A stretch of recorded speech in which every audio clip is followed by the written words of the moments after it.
Começar, todo empolgado começa. Agora terminar é só quem se firma na fé para conseguir. Porque entre o começo e o fim existe o meio. E o meio é que é o desafiador. E Deus colocou no meu coração uma palavra essa noite para encorajar você que está no meio do seu processo, está no meio da sua caminhada, está no meio rumo às promessas de Deus. Eu venho como profeta de Deus dizer para você que está aqui essa noite, que você pode ainda não ter chegado onde Deus falou que você vai chegar, mas eu vim aqui para dizer, você não está mais no começo, você já caminhou muito, você está no meio, e você não vai cair no meio da caminhada. Deus te trouxe aqui hoje para te empurrar e para dizer que aquele que começou a boa obra na sua vida vai terminá-la. Você vai chegar no fim da sua jornada e no fim dos processos de Deus para a sua vida. E é por isso que você precisa ser lembrado durante a sua caminhada e durante o seu processo a seguinte frase: ainda não acabou. Olha para a pessoa do seu lado e fala: ainda não acabou. Olha para a pessoa do outro lado que você desprezou e fala: ainda não acabou, para a pessoa também, que ela também merece ouvir. Ainda não acabou. Samuel, eu estou aqui nesse culto hoje passando por coisas que você nem imagina. Eu já pensei foi em desistir essa semana, porque eu estou vivendo uma luta que eu não sei explicar. Sabe por que você está vivendo essa luta? Porque ainda não acabou. Sabe por que você está passando por esse processo? Porque ainda não acabou. Porque quando você estiver chegando no lugar que Deus falou que você ia chegar, aí você vai desfrutar do refrigério e da vitória, do jeito que Deus te prometeu. Se você não está vivendo ainda a vontade de Deus, que é boa, perfeita e agradável, é porque você ainda está no processo. E Deus me trouxe hoje para encorajar e para animar pessoas, para dizer para pessoas que estão aqui: ainda não acabou.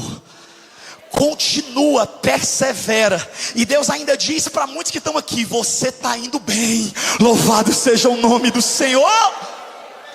Porque, irmão, a gente pensa que a vida cristã é feita só de dias bons, de dias alegres. Tem gente que acha que ser crente é uma garantia que você vai estar sempre rindo. O povo pensa que crente não passa luta, não tem problema, não se estressa. É por isso que quando a gente levanta uma voz dentro de casa, quando a gente está estressado, a nossa família que ainda não se converteu, olha e fala: e é porque é crente. Porque na cabeça deles, crente não se estressa, crente não levanta a voz nunca. Eles acham que a gente já é Jesus. O que eles têm que entender é que a gente ainda não é Jesus. Mas isso não é justificativa para a gente continuar justificando os nossos pecados, falhas e crises. Mas uma coisa é fato: você ainda não é Jesus, mas você está caminhando para parecer com Ele cada dia mais. Você está no caminho.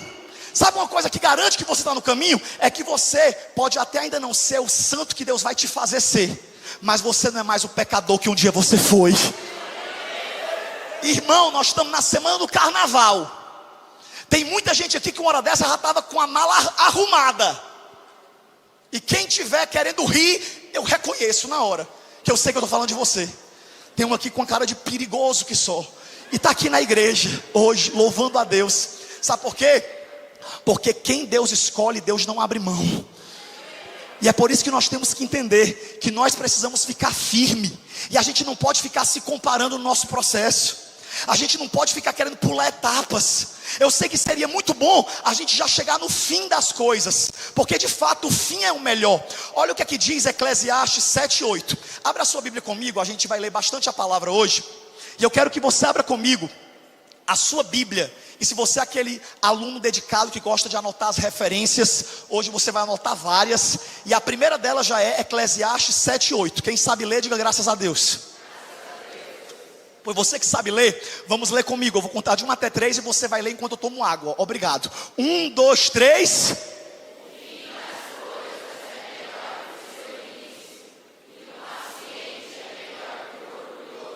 Vamos ler de novo, só até a vírgula, só até a palavra início. 1, 2, 3.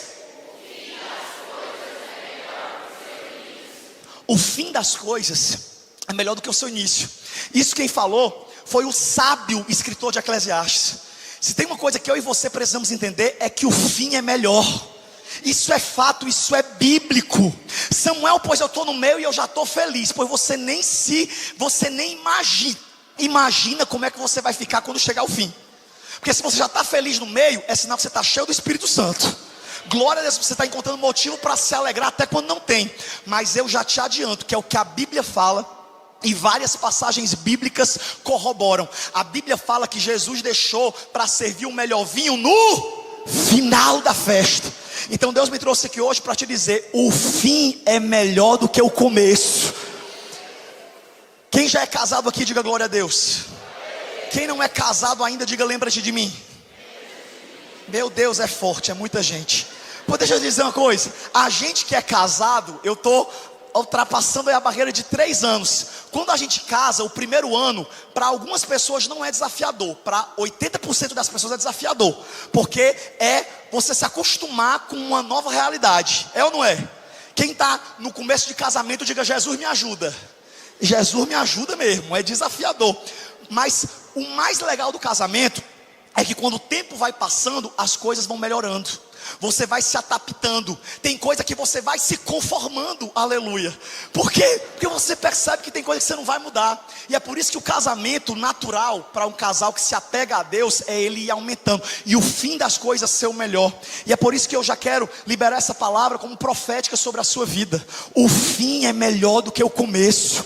Eu lembro que essa frase o pastor André Fernandes repetiu muito no período que a gente estava se preparando para o Vira Brasil, lá no estádio do Allianz. Era tanto levante, cai alvará, consegue alvará, derruba o alvará de novo. E a gente olhava um para o outro às vezes, em tempo de desistir. Não, gente, vamos fazer esse evento, mas não, nesse estádio não, está muito difícil. Mas o pastor André sempre ele falava: melhor é o fim das coisas do que o início. E em outras palavras ele dizia: vai dar certo. E tem uma frase que eu amo que diz que no final dá tudo certo. Se não deu certo ainda, é porque ainda não é o final. Eu sei que vocês podem estar cansados de estar sentado no chão, mas Deus já está falando aqui essa noite. No final vai dar tudo certo. Tua família vai se converter, a promessa vai se cumprir, a porta vai se abrir. Deus vai honrar aquilo que Ele falou para você que ia te honrar. Deus vai fazer o que Ele prometeu, porque Ele não é homem para que minta, nem filho do homem para que se arrependa. Quem olha para você e zomba, Deus vai dar saúde e vida para assistir a sua vitória. Tem crente vingativo, né? Tem uns crentes vingativos que canta muito Sabor de Mel. E esses crentes vingativos, eles às vezes oram para Deus fulminar os seus inimigos.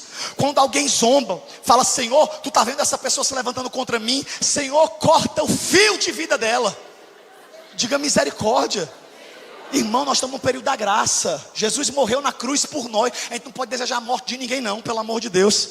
Mas tem gente que só falta desejar a morte dos seus inimigos. E Deus já está dizendo para você hoje que a Bíblia não fala que Deus vai matar nenhum inimigo seu. O Salmo 23 diz que eles ficam vivos, saudáveis. Porque a promessa de Deus é que Deus vai preparar uma mesa na presença dos teus inimigos, ungir a tua cabeça com óleo e o teu cálice vai transbordar. A nossa vida, e essa pregação é sobre isso, ela é dividida em começo, meio e fim. Quem estudou aqui, diga graças a Deus. Quando a gente estuda e a gente aprende uma matéria chamada redação, que era uma matéria que inclusive eu gostava muito, a gente aprende que toda redação tem introdução, desenvolvimento e conclusão. Tudo na vida é dividido em começo, meio e fim. Quem aqui gosta de série sabe que uma série, ela tem uma temporada. É o capítulo 1, 2, 3. Eu sei que tem gente que é curiosa, que às vezes já quer pular por fim, é ou não é? Quer saber se a pessoa vive, se a Tóquio vai ressuscitar no La Casa de Papel. A gente às vezes fica curioso para poder saber logo o final. Mas se a gente cai na tentação de ir logo para o capítulo final, escute o que eu estou querendo te ensinar. Se você for logo para o capítulo final, você vai se perder todo. Porque vão acontecer coisas que você não vai entender. Por quê? Porque tem coisas que aconteceram no capítulo 5 E você precisa saber para você entender o fim. E é por isso que Deus te trouxe aqui hoje para te falar. Eu não estou judiando de você no processo. Eu não estou fazendo você caminhar mais do que o necessário. A tua vida está na minha mão. Eu já te empurrei. Você já começou. Você está no meio, mas eu estou contigo. Mas no meio você precisa entender que é o momento mais desafiador. Já foi dito aqui hoje que o começo é empolgante. Todo começo é bom, é ou não é? Todo começo, por mais que é desafiador, sempre que você vai começar alguma coisa, você precisa de fé, de atitude, de ousadia. Mas no começo, irmão, a gente sempre está empolgado, é ou não é? No começo a gente está com gás, a gente está com força. Quem é que gosta de viajar? Diga glória a Deus. Esse culto é profético, é um ambiente profético, então eu fico sempre profetizando. E eu profetizo pela fé muitas viagens abençoadas para você ainda esse ano. É bom demais viajar, mas eu não sei vocês, eu tenho data de validade para viagem. Quando começa a viagem é muito animado.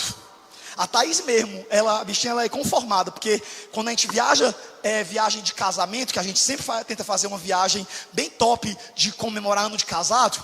Por ela ficava 15 dias batendo perna, para cima e para baixo. E eu, Samuel, às vezes eu só aguento 7 dias, 8 dias, dependendo do lugar, é claro. Porque, irmão, pode prestar atenção, no começo tudo é legal. Dá problema no avião, a gente fala, no avião assim, problema na terra. Dá problema na entrada, porque se der lá em cima, misericórdia. Mas dá problema no avião, aí fica animado. Tem nada não, vai dar certo. Isso é o inimigo querendo roubar a nossa alegria. Vamos cantar um hino. E começa a cantar. Porque está no começo, é assim ou não é? Começo está cheio de gás. Começo de relacionamento. Oh meu Deus, diga fala Deus. Todo começo de relacionamento é abençoado. A pessoa vai lá empolgada e já posta a foto. Encontrei o amor da minha vida. Sinto que eu vivi para esperar você. Irmão, é uma declaração de amor. Eu conheço jovens, aqui a igreja está lotada de jovens, essa palavra é para vocês. Eu conheço jovem que é tão empolgado com relacionamento, que se juntar todas as pessoas que ele se apaixonou, em um ano dá para fazer uma marcha para Jesus. Porque a pessoa se apaixona por 15 pessoas. É o amor da minha vida. Porque todo começo é bom. Todo começo é animado. Aí passa um mês. Diga comigo, um mês. Aí do nada a pessoa posta uma foto preta e branca. A gente já sabe. Estou me sentindo no Rocket aqui hoje pregando. Aí pastor Cleitinho também está aí, né? E aí do nada a pessoa vai lá e bota uma foto preto e branco com uma música assim, bem sentida. Aí quem quer ser logo bem claro, coloca a hashtag vida que segue. Aí quando tá com os amigos, porque irmão, eu conheço amigo empolgado, eu já fui essa pessoa também, vou confessar. E às vezes a gente vê esses amigos quando tá apaixonado, repetindo a mesma história. E o mais triste, irmão, é que é a mesma história. É jovens que se apaixonam pela empolgação. Eu quero declarar sobre a sua vida que Deus não vai te dar uma paixão arrebatadora. Deus vai te dar um amor tranquilo. Deus vai te dar um amor abençoado que vai trazer paz para a sua vida. Não é negócio, amor não é aquela queimação no estômago não. O nome disso é azia. O amor não te tira da terra não. O nome disso é avião. O amor, quando ele vem de Deus, ele traz paz. Mas todo começo é animado. Aí quando vem o meio, é que as coisas se decidem. Aí você vai lá e fala, grande foi o livramento, para trás de mim, Satanás. E etc. Então é por isso que hoje eu estou aqui para dizer para você, não se iluda com os começos. Samuel, o que é que eu faço se eu estou começando algo na minha vida? Se eu estou começando uma vida com Deus, essa igreja é cheia de novos convertidos. O que é novo convertido, Samuel? Pessoas que conheceram Jesus esses dias aqui na igreja. Aí estão empolgados, apaixonados pela igreja, apaixonados pelos pastores, ama todo mundo. Mas não pode um pastor sair correndo no final do culto que a pessoa fala, me decepcionei. Amigo, deixa eu te dizer, sabe uma coisa que você pode fazer todo começo? Diminua as expectativas. Seja tranquilo. Sabe o que a gente faz no começo das coisas? Provérbios 16:3 nos ensina: consagre ao Senhor todos os seus planos, tudo que você faz, e os seus planos serão bem-sucedidos. Não chama Deus para resolver BO no meio do caminho não. Você quer fazer escolhas acertadas? Ora antes, ora no começo, ora durante e ora depois. Então começo é maravilhoso, todo começo é bom. Só que o que a gente tem que entender é que a nossa vida não para no começo, tem uma caminhada, e aí é onde chega o meio, os desafios que a gente enfrenta no meio da nossa vida. Sabe, irmão, se a gente for parar para olhar para cenas da vida das pessoas, e essa palavra também é uma palavra de correção para muitos que estão aqui, é que assim como a tua vida não é uma foto, guarda aí, se quiser anota essa frase: a vida de ninguém é uma foto, a vida de todos nós é um filme que precisa ser assistido. Sabe qual é a maior maldade que existe no mundo hoje em dia, num negocinho chamado internet? É que as pessoas pegam uma foto da vida de uma pessoa e rotulam a pessoa por aquela foto, por causa de um momento que a pessoa falhou. Deixa eu dizer uma coisa para você: sabe quem é que nunca vai falhar? Jesus. Todos nós falhamos. É por isso que você precisa ter sabedoria para não julgar o meio da caminhada das pessoas. A fulana está na igreja. Olha, a fulana está na igreja, mas não se converteu não. Quem é você para dizer quem se converteu ou não, porteiro do céu? Quem é você para poder ficar julgando a fé das pessoas por conta de fotos em redes sociais? A vida de ninguém é uma foto, a vida da gente é um filme. Sabe, irmão, com o tempo e a misericórdia de Deus, a gente aprende tanto com as nossas próprias falhas, porque gente orgulhosa demais, gente religiosa demais só presta para quê? Para escandalizar o evangelho. Porque quanto mais religioso a pessoa é, pior o escândalo quando Deus expõe. Então é por isso que eu e você precisamos ver o que a Bíblia ensina. Vocês que estão mais perto, essa palavra é principalmente para vocês. Eu estou brincando, mas todos nós que estamos aqui, a gente precisa entender essa verdade. É por isso que Jesus ensinou: misericórdia quero, não julgueis para que não sejais julgados. Samuel, essa é a pregação dessa nova geração. Quer dizer que não pode julgar o pecado de ninguém. Pecado a gente julga, situações específicas, a situação a gente julga, mas o ser humano não. O ser humano a gente não pode condenar. A gente condena o adultério, mas o adúltero tem esperança para a vida dele. A mentira a gente condena, mas o mentiroso pode ter um encontro com Jesus Cristo. E é por isso que eu e você precisamos entender que se nós formos julgar a vida das pessoas pelo meio da vida delas, nós condenamos e encerramos histórias que Deus ainda está escrevendo, que Deus ainda está trabalhando. Irmão, olha a paciência que Deus teve com você. Eu conheço um pastor lá de Fortaleza, que esse pastor, ele caiu 17 vezes. Ele se afastou 17 vezes. Olha, já tem religioso julgando. Meu Deus. Vocês ouviram o burburinho aí no meio da igreja? Meu Deus. Tu já caiu quantas vezes e ninguém soube? Oh meu Deus, não mexa comigo não. Você não mexe comigo não. Porque o Deus que nós servimos é um Deus tão misericordioso que Ele te levanta quando ninguém sabe nem que você caiu. E Ele já vai lá e te levanta, porque 7 vezes cairá o justo, mas não ficará prostrado, porque o Senhor tornará a levantá-lo. Então não julgue as pessoas pelo meio da história delas. É claro que eu não estou dizendo aqui para você ficar amparando o pecado de ninguém. Pecado a gente condena, o erro a gente se posiciona. Se você tem uma pessoa que te dá cobertura do teu pecado, essa pessoa não te ama. Fala Deus, ainda bem que a irmã pentecostal veio para o culto hoje. Olha aí Deus falando, hein? Você viu? Ela é dessas. Escute. Quando a gente vê alguém errando e a gente ama a pessoa, a gente fala a verdade. Samuel, se ela achar ruim, deixa ela achar ruim.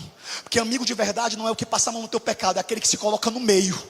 E ele fala: você não vai passar daqui, só se você passar por cima de mim. Aí se a pessoa quiser passar por cima de você, deixe. Você só fala dizendo que não vai deixar passar, mas você vai deixar.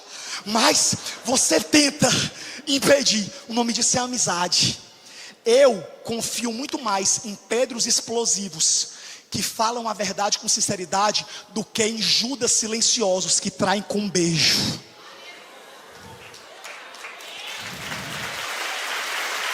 Amigo de verdade quer o teu bem. Quando ele vê você no meio e vê que o inimigo preparou um laço, ele vai lá e te ajuda. Por quê? Porque o meio é o desafiador. Fala assim comigo: Jesus, me ajuda no meio. Sabe, irmão, o meio é o lugar mais difícil, porque no meio da nossa caminhada é que vem o cansaço, é que vem as crises, é que vem as dúvidas. No começo você começa crendo, empolgado, cheio de fé. O novo convertido, você pode ver que o povo mais animado da igreja é os novos convertidos. É o povo que serve em 10 cultos. Se tiver 10 cultos, a pessoa serve nos 10 cultos. Porque é o que as pessoas chamam de primeiro amor. De fato, a gente tem que ter um eterno amor. Mas o primeiro amor é real.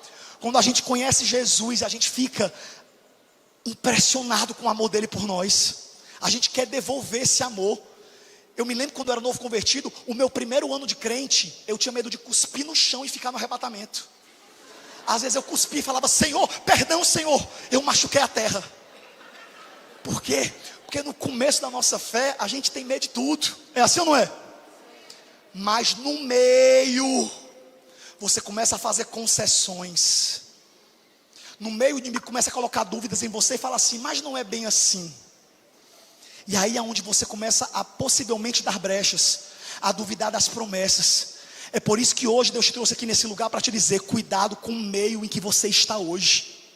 E é por isso que Deus te trouxe aqui para poder te falar: ainda não acabou. Você está no meio do processo.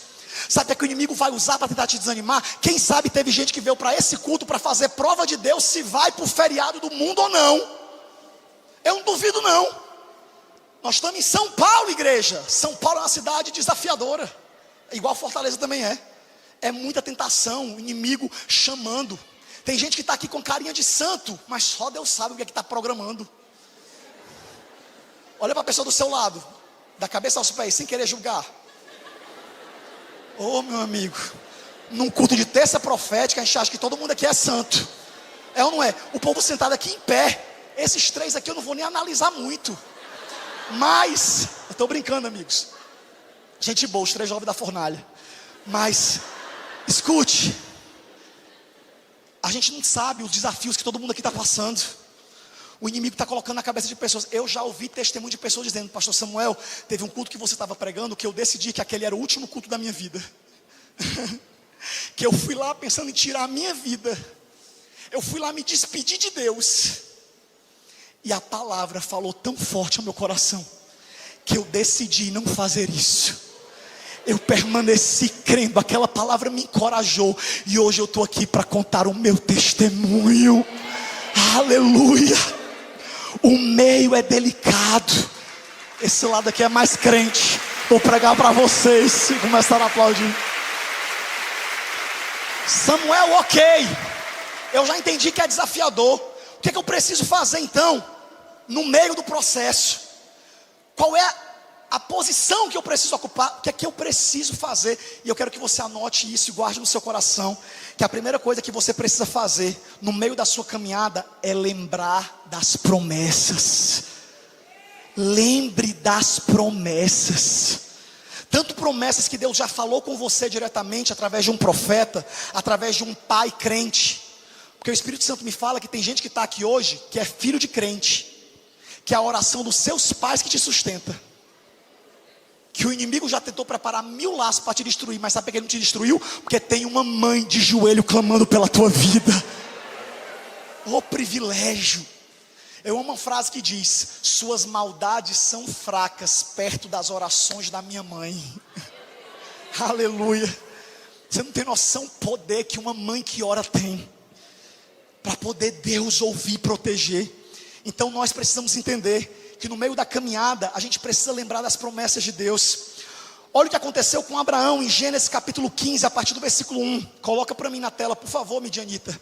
Gênesis capítulo 15, versículo 1. A Bíblia fala que Abraão estava no meio da caminhada. Abraão já tinha obedecido a Deus, ele tinha saído da sua terra, da sua parentela, ele tinha tido coragem para poder viver a promessa. Mas no meio do caminho, Abraão começou a duvidar. Irmão, deixa eu te dizer uma coisa. Eu não estou pregando para robô não. Eu não estou pregando para religioso, xiita, Hezbollah não. Eu estou pregando para ser humano aqui hoje. Não se finja de perfeito. Você é ser humano igual eu. Tem dia que você cansa mesmo. Tem dia que você duvida. A Bíblia fala que João Batista, que foi o maior profeta, um dos maiores do Novo Testamento, primo de Jesus. Sabe o que é que Jesus Christ falou de João Batista? Jesus falou que nascido de mulher não houve um maior do que João Batista. E quando João estava perto de morrer, a Bíblia fala que ele duvidou. E ele mandou os discípulos dele irem perguntar para Jesus se Jesus era o Messias mesmo. João tinha batizado Jesus. João viu o céu aberto. João ouviu a voz de Deus, mas ele ficou frágil. No momento de dúvida, a Bíblia fala que ele duvidou. Deixa eu te dizer, não é impossível você se cansar. Pelo contrário, é normal. No meio você vai se cansar. Eu já estou te avisando. É por isso que essa pregação é para você. Porque você vai se cansar. Mas se cansar não é motivo para desistir. Se cansar é motivo para descansar nos braços e nas promessas que Deus tem te feito. Abraão estava no meio do caminho. E olha o que aconteceu em Gênesis capítulo 15, versículo 1. E depois dessas coisas o Senhor falou a Abraão numa visão: não tenha medo, Abraão, eu sou o seu escudo, e grande será a sua recompensa. Aí Abraão perguntou: ó soberano Senhor, que me darás se continuo sem filhos? Irmão, olha aqui a vulnerabilidade e esterilidade de Abraão. Ele falou, Senhor, Deus falando promessa para ele, falando assim: Senhor, como é que tu vai me dar alguma coisa que tu me prometeu, se eu ainda continuo sem filho? E o herdeiro que eu possuo é Eliezer de Damasco, que era o servo dele. Versículo 3. Então ele acrescentou: tu não me deste filho algum. Irmão, olha a loucura. Abraão tinha promessa de Deus. Deus falou que ia fazer dele pai de uma grande nação.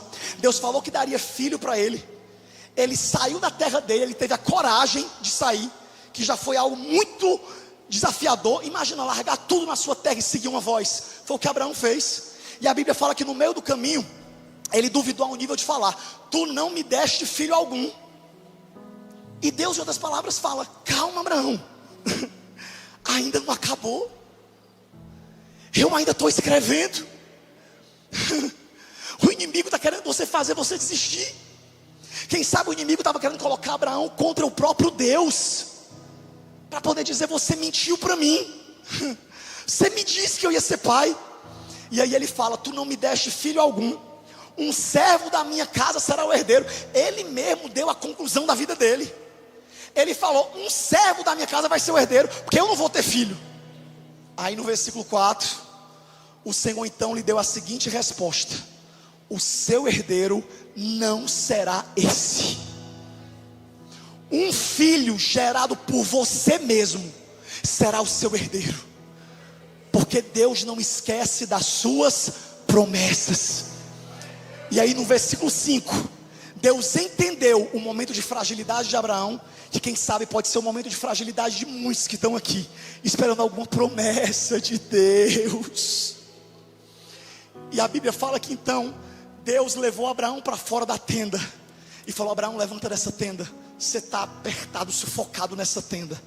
Levanta, sai para fora. Olha para o céu, Abraão, e conta as estrelas, se é que pode contá-las. Irmão, Abraão estava lá se amaldiçoando. Abraão estava lá finalizando a vida dele sem Deus ter finalizado. Ainda não era o fim, era o meio. E aí Abraão pega e começa a se amaldiçoar. Aí Deus fala: rapaz, sai da tenda, sai daí, olha para o céu e conta as estrelas, se é que pode contá-las. E ele ainda prosseguiu dizendo: assim será a sua descendência. Versículo 6. Então Abraão creu no Senhor, e isso lhe foi creditado como justiça. No momento de fragilidade de Abraão, Deus foi lá e lembrou as promessas. Você não vai ter o herdeiro como seu sucessor, o servo da sua casa, não. É o filho que eu te prometi. E Deus trouxe pessoas a esse lugar essa noite para poder te dizer: não amaldiçoe a sua vida. Não ache que porque uma situação da tua vida está complicada. Porque, irmão, se tem uma coisa que acontece muito na nossa vida com Deus, na nossa caminhada e jornada, é que tem momentos que quanto mais a gente ora, mais assombração aparece. Quem já passou por um momento desse? Você não entendia nada. Você está vindo para o domingo, terça, quarta, quinta, sexta, pro Aviva, e parece que está bagunçando mais as coisas. Eu amo uma citação que diz que às vezes Deus complica, e só depois ele descomplica, e só depois explica por que complicou.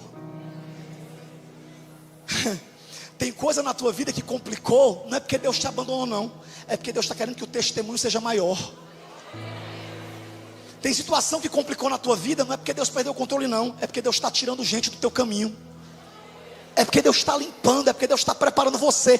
A jornada é justamente o tempo que Deus tem para te preparar, para te aperfeiçoar, para te amadurecer.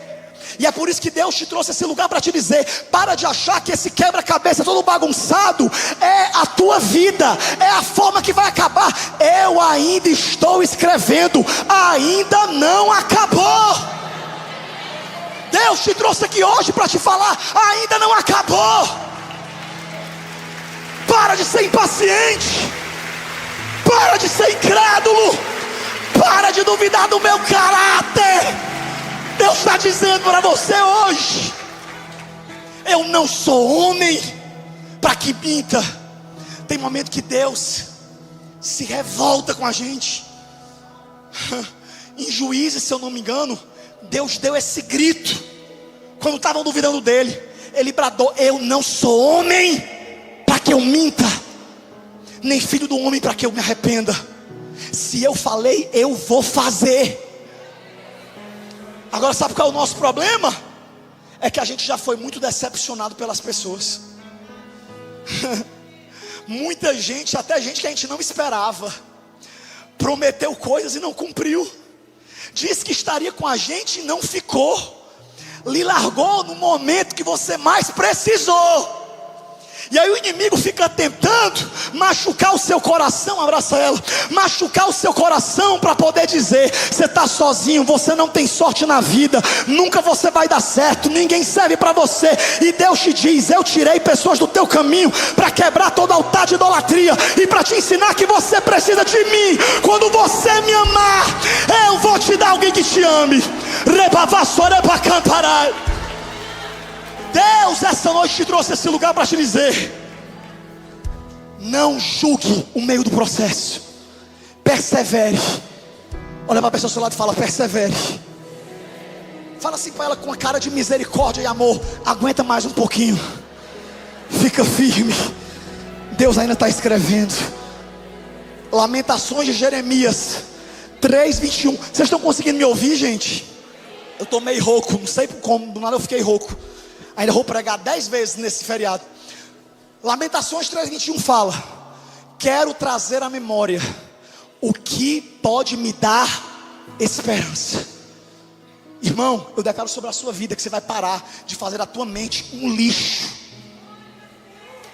Para de transformar a tua mente num lixo, que só fica pensando coisa ruim, só fica voltando para um momento de dor.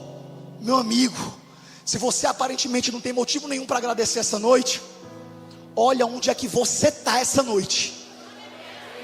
Só em você pensar onde é que você está, como é que você caiu de paraquedas nesse culto, é para você dizer: realmente Deus tem algo na minha vida, realmente eu não consigo fugir.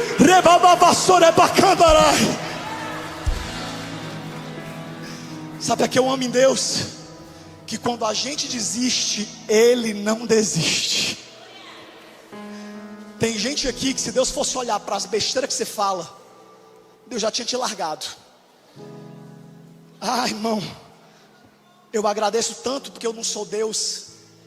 Porque se eu fosse Deus, no momento da minha escola, era do meu estresse. Eu estou te dizendo que eu sou tão doido que às vezes eu fico brincando, mas está repreendido, que eu tenho saudade do Antigo Testamento. Que quando o povo fazia muita confusão, o povo era muito problemático, a terra se abria e engolia um bocado de gente. E às vezes eu falo assim: oh meu Deus do céu, tão bom na terra se abrir ali. Mas não, hoje a gente vive o tempo da graça. E a graça diz que Deus não julga mais no momento, como Ele fazia muitas vezes no Antigo Testamento. Hoje Deus está deixando o julgamento para o final. Sabe por quê? Que Deus deixa o julgamento para o final? Para te dar tempo para se arrepender, para te dar tempo para refletir, para te dar tempo para você recalcular sua rota. Aleluia, Deus está aqui essa noite. Lembre das promessas. Outra coisa que você precisa fazer no meio, guarda. Deus está falando com alguém aqui essa noite? Só com 5 pessoas, fiquei triste agora. Vamos acabar, vibe, sobe Bruno, vamos cantar, vamos encerrar. Deus está falando com alguém essa noite? Pois escute. Sabe o que você vai fazer também no meio? Não tente acelerar as etapas.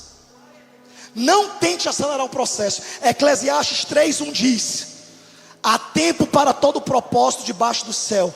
Há tempo para todo propósito. Para tudo há uma ocasião certa. E há um tempo certo para cada propósito debaixo do céu.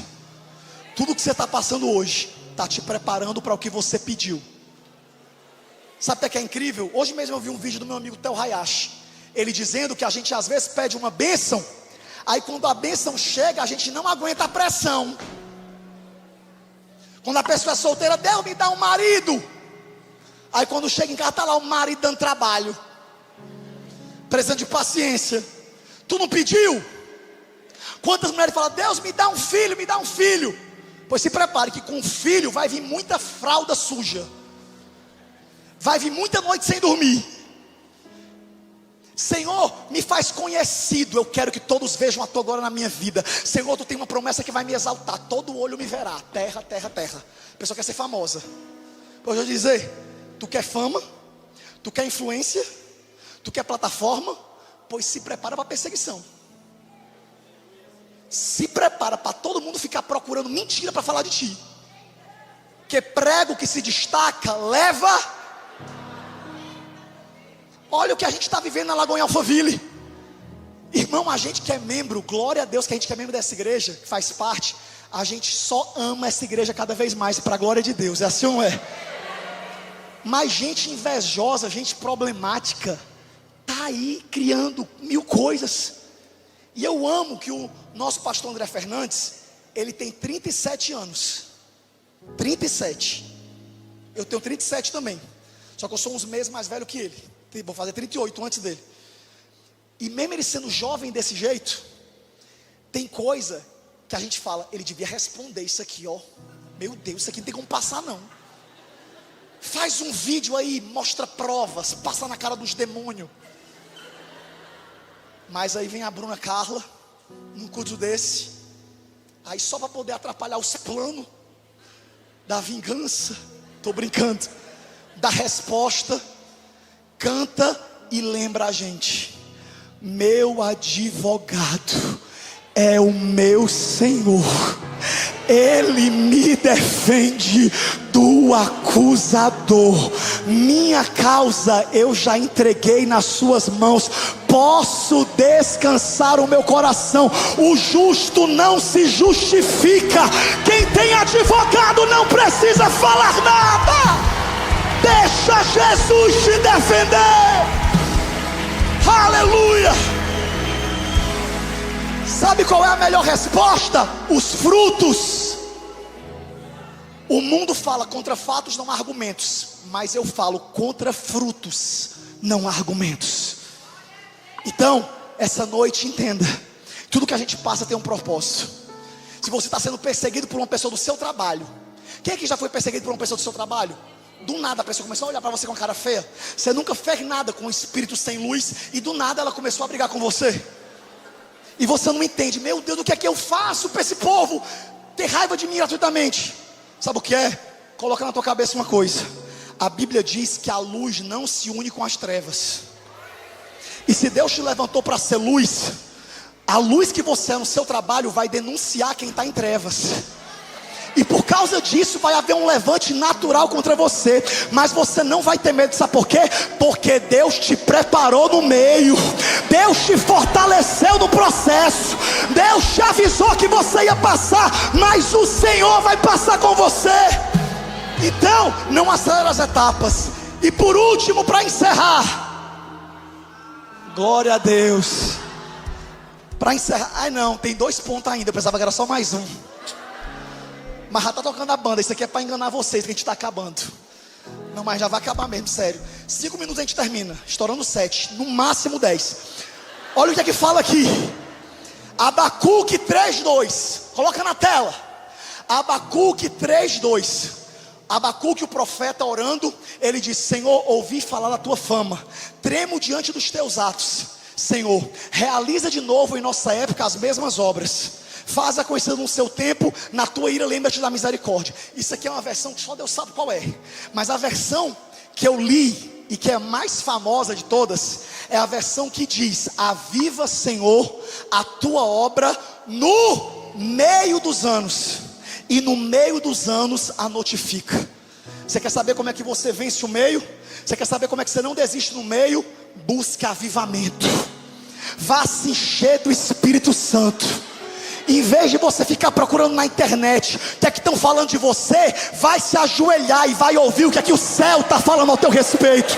Em vez de você perder tempo olhando para as circunstâncias, foca no teu propósito. Busque em Deus oração, jejum. Irmão, olha onde é que você está numa terça profética. Eu profetizo, não quero nem saber você que veio para o culto hoje, problema seu, mas eu profetizo na sua vida que você não vai mais faltar terça profética. Que toda terça Deus vai colocar dentro de você um incômodo, uma perturbação no seu juízo, que você tem que vir para o culto. Sabe por quê? Porque para nós a vitória não é ver essa igreja lotada desse jeito, não.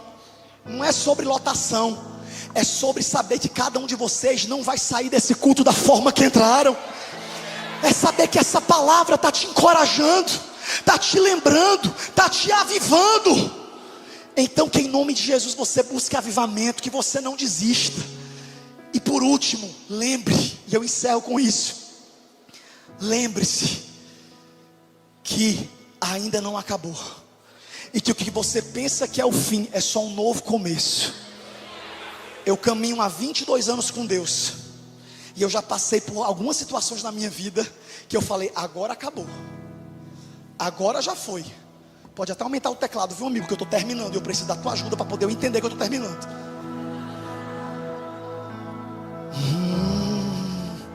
Ah, é o teclado, como é que fala? Supersônico, né? Para poder hipnotizar vocês. Oh meu Deus, me ajuda a não me defender, meu advogado, né, meu senhor? Enfim, escute. O teclado é só para poder ficar clima de final de culto. Mas escute, preste atenção. Preste atenção. O que você pensa que é o fim é só um novo começo de Deus. Deus permite situações na tua vida acontecer para até confundir o próprio diabo. O próprio diabo vai ficar confundido e tonto com a tua vida. Porque quando o diabo pensa que é o nosso fim, é o momento que antecede a hora de Deus nos levantar. Quem lembra de Daniel na cova dos leões? Quando jogaram Daniel na cova, falaram: é o fim de Daniel. Quando foi pela manhã bem cedo que o rei Dário chegou lá, com medo, achando que ia pegar só os pedaços do profeta, ele já chegou dizendo: ó profeta Daniel, dá-se o caso que o teu Deus tenha te livrado. E quando ele achava que não viria resposta, ele viu uma sombra saindo do meio da cova dos leões, dizendo: vive para sempre, ó rei, porque o meu Deus enviou o seu anjo e fechou a boca dos leões. Da cova ele saiu para uma posição de governo. Quando José foi jogado na prisão, quem lembra? Se você ver só a manchete: escravo Egito, que já foi jogado na cova, acaba de ser preso com um atentado à moral. Aí você olharia e falava: realmente esse José não presta.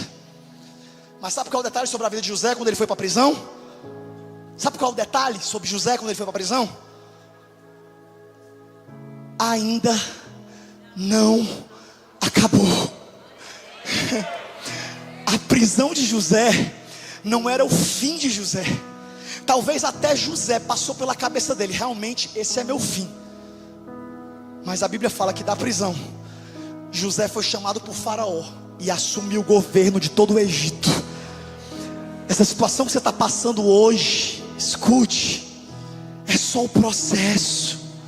Mas para poder você ficar firme, não se julgue. Estou terminando de verdade. Não julgue, não se compare. Se tem um negócio que eu repreendo, essa maldição da minha e da sua vida, é: não se compare. Não compare o meio da sua jornada com o fim da jornada de alguém. Às vezes você olha para as pessoas, principalmente para quem está vencendo, porque para quem não está saudável emocionalmente, espiritualmente, a vitória do outro é uma ofensa. Às vezes o outro está vencendo, é igual uma moça solteira tóxica, que ela tem raiva das amigas que casa. Fala assim: olha, como é que pode uma bicha feia dessa casar na minha frente? Aí ela fica inventando coisa para descredibilizar a outra. Como é que pode uma mulher dessa aprontou tanto, e eu, uma menina boa? Sabe por quê? Que tu, menina boa, no caso ainda, às vezes, porque tu fica amaldiçoando as outras que casaram na tua frente. Quando tu começar a celebrar, quando tu começar a se alegrar pela alegria do outro, tu vai atrair essa mesma bênção para a sua vida. Quando você disser glória a Deus que Deus fez, se Deus fez na vida dela, vai fazer na minha vida também. E por último, quando o diabo pensava que era o fim de Jesus, nem Jesus escapou do meio, nem Jesus escapou da cruz. E olha que ele ainda orou ou não orou? Ele disse: Pai, se possível for, passa de mim esse cálice. Mas graças a Deus que no meio os anjos desceram para consolá-lo. Assim como Deus te trouxe para esse culto para te consolar, para te encorajar, para te lembrar das promessas, para te empurrar, para poder fazer você voltar a sonhar, igual você sonhava no começo da sua vida com Deus. Os anjos desceram para consolar Jesus, e ele terminou a oração dizendo: mas seja feita a tua vontade. E sabe qual foi a vontade de Deus? Cruz. Como é que Jesus ora? E sabe qual é o presente que ele ganhou da oração? Cruz. Porque a oração não nos livra dos processos necessários, a oração nos fortalece para atravessá-los. Quando tiram o corpo de Jesus da cruz, o sol escurece, a terra treme, até a natureza manifestou o luto. De fato, o Filho de Deus morreu. Eram os discípulos correndo e chorando, mas ele não disse que ele era o Messias. Como é que a gente perdeu 3 anos da nossa vida? Ele morreu, ele morreu. E eu imagino alguém indo lá e balançando o corpo dele: Jesus, ei Jesus, levanta, tu não pode ter morrido. Mas ele tinha morrido, era o fim. Se a história acabasse na sexta-feira, nós não estaríamos aqui hoje. Mas Deus lá do céu, enquanto via todo mundo desesperado e perdido na terra, a voz dele declarava para os anjos, enquanto via o corpo do filho dele ser levado morto. Deus podia muito bem, é claro que isso não está escrito, deixa eu conjecturar, deixa de ser chato. Eu imagino Deus falando para os anjos: ó, está todo mundo chorando lá embaixo, mas sabe o que é que eles não sabem? Sabe o que é que eles não sabem? Ainda não acabou. Domingo pela manhã, fica de pé aí onde você está. Domingo pela manhã, eu não sei se a Bruna consegue desenrolar, a terra estremeceu, mas domingo pela manhã, a Bíblia diz que quando pensavam que era o fim do teu Jesus, quem ama Jesus aqui, diga glória a Deus. Quem é salvo por Jesus, diga aleluia. Quem crê que o que Jesus viveu, você também pode viver, diga amém. Pois sabe o que aconteceu? A Bíblia diz que no domingo, quando as mulheres foram ao sepulcro, não para ver Jesus vivo, elas foram com óleo para poder perfumar o corpo do defunto. Elas se depararam com a porta do sepulcro aberta, elas não acharam o corpo, e quando elas pensavam que ele tinha sido assaltado, um anjo disse: por que vocês procuram entre os mortos aquele que está vivo? E sabe o que aconteceu? Levante a sua mão e declare. Vamos lá! Sepulcro se seu grande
Em nome de Jesus. Coloque a mão no seu coração essa noite. Oh, Espírito Santo de Deus, coloque a mão no seu coração essa noite. Eu quero que você ore comigo e diga: ainda não é o meu fim. Diga: ainda não é o fim. Deus ainda está escrevendo. Com a mão no seu coração, diga para você mesmo: ainda não acabou. Eu estou nas mãos de Deus. As promessas estão de pé. Eu não vou desistir. Eu não vou parar. Eu não vou cair. Eu não vou me afastar. Aquele que começou a boa obra na minha vida vai completar, em nome de Jesus.